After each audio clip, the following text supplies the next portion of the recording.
Let's make sure this audio's on. And one of the hardest things to do when you're leveling up is to observe the people that you grew up with continue to consciously or maybe unconsciously make the same self-sabotaging decisions. And a lot of relationships that you guys thought were really built on like true friendship and true morals and values, you guys are gonna realize that those relationships were built around addiction. Those relationships were built around the addiction to self-sabotage. Those relationships were built on going out at 8 o'clock at night, turning up in the clubs, getting drunk. Those relationships were built on skipping school, right?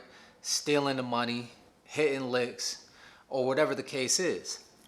And so when you elevate your frequency in the mind of those others, you no longer will be able to flow in harmony, right? How is it going to be harmonious when you have one person who's literally changed their vibration, and then when those other folk get around who are still on the same shit, you're trying your hardest, like, yo, just do this. Like, you have to change your perspective on this. And I'll be the first one to tell you, bro, like, y'all ain't gonna change them. You're not gonna change them, straight up. Especially if they know you, because they think they know you, right? And so you're constantly elevating and evolving, and you're trying to bring these people with you, but they see you for how you used to be. That's the only way they can see you, because they see the world how they perceive themselves. So understand that, right? A lot of times people will say things to you, but they really are just talking to themselves. Let that shit sink in for a second. Like, if anybody knows that you can't change somebody, especially when it comes to like doing drugs, drinking alcohol, smoking cigarettes, you literally have to want to do that shit like yourself. Me personally, I knew, I was gonna have to get like a nebulizer pump, an asthma pump, some kind of medication to help me with breathing, some kind of medication, if I would have continued to keep drinking, my stomach wasn't acting right, like my sleep was fucked up all the time. I wasn't breathing properly in my sleep. So with all of that information, right, even some things that I was doing while I was drunk, like, bad things, and not even while I was drunk, but just hanging around those bad people and being addicted to sabotaging my life on a daily basis, like, that wasn't enough. Like, getting charges wasn't enough. Like, going to the hospital because I didn't feel right wasn't enough. Hurting the people I love the most around me, that wasn't enough to change. And there's some of the best information out there in the world. But one thing that I realized was I was the only person that could have pulled myself out of that prison.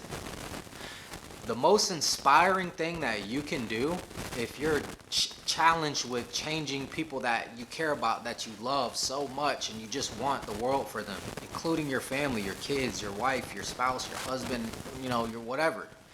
The best thing for you to do is you consistently elevate.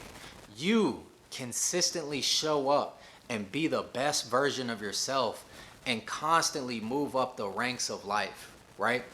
Constantly make empowering decisions, not just on a fucking Friday or a Thursday when it's convenient for you, but show up even when you don't feel like it, and remove yourself from the equation. Like, if it's truly in your nature to be a good person, what does that mean? It means to not live for self, to selflessly live. Like, I was on a walk with my wife yesterday, and I asked her a question, because I like to play around with ideas and theories. I said, let me ask you something. If your payment was for helping someone else, and God or the universe paid you in pain instead of money, would you still see the virtues in people that are perceived to be good? For instance, like, if you were helping someone close a deal, and as a reward, instead of splitting the money or whatever your reward would be for that thing, your reward was a toothache, would there be so many gurus? Would there be so many people offering their hands? Would there be so many people who seem to be of your best interest out there in the world?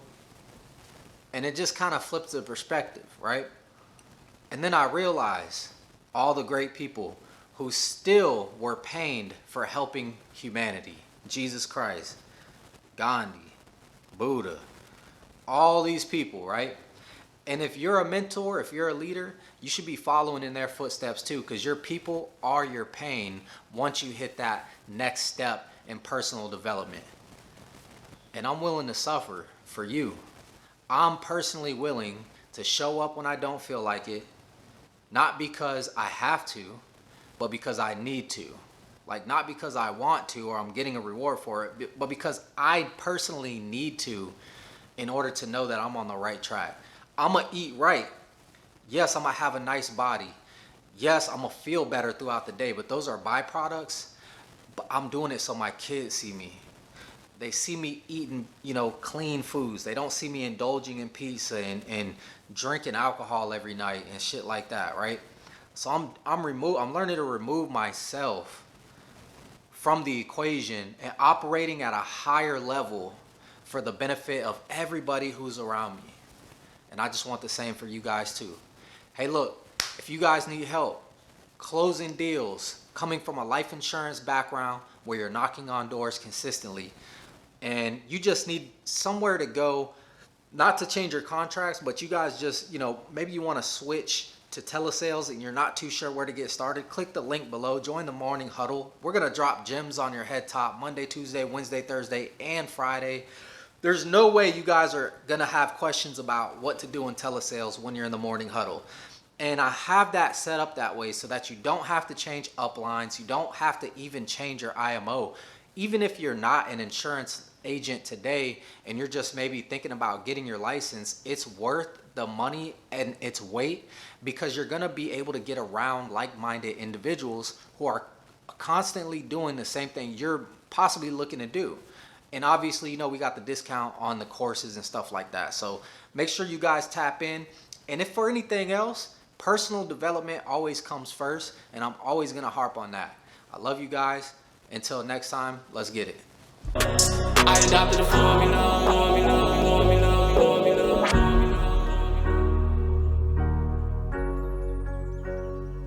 I adopted a formula.